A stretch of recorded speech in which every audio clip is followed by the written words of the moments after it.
Saviez-vous que les vêtements ou l'apparence ne créent pas la sagesse ou la connaissance? Vous pourriez être surpris de voir à quel point la vraie sagesse ne vient pas de la forme mais de la substance.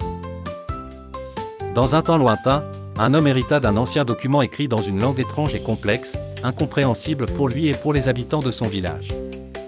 Animé par une curiosité ardente et l'espoir que ce document contenait des secrets importants pour sa vie et son avenir.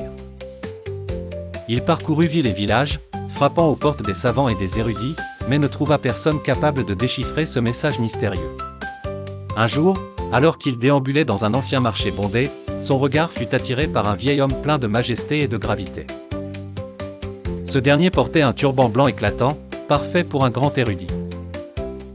L'homme avec le document, respectueux et plein d'espoir, s'approcha de lui et lui demanda « Cher monsieur, pourriez-vous lire ce document pour moi?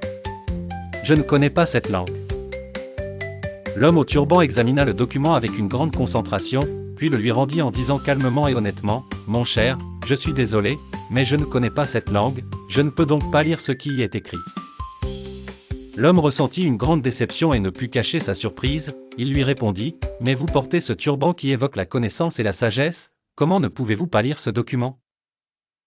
Le vieil homme, en souriant avec la sagesse qu'il avait acquise au cours de sa vie, lui expliqua « Si la sagesse et le savoir étaient conférés simplement par le port d'un turban, voici mon cadeau pour vous. Prenez-le, portez-le et lisez votre document vous-même. » Mais la vérité est que la sagesse réside dans la compréhension, l'apprentissage et l'action, pas dans l'apparence ou un symbole extérieur.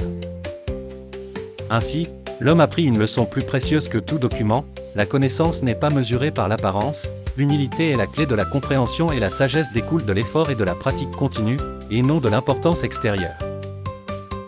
Cette histoire nous rappelle d'éviter les jugements superficiels sur les gens, et de toujours chercher la substance plutôt que l'apparence.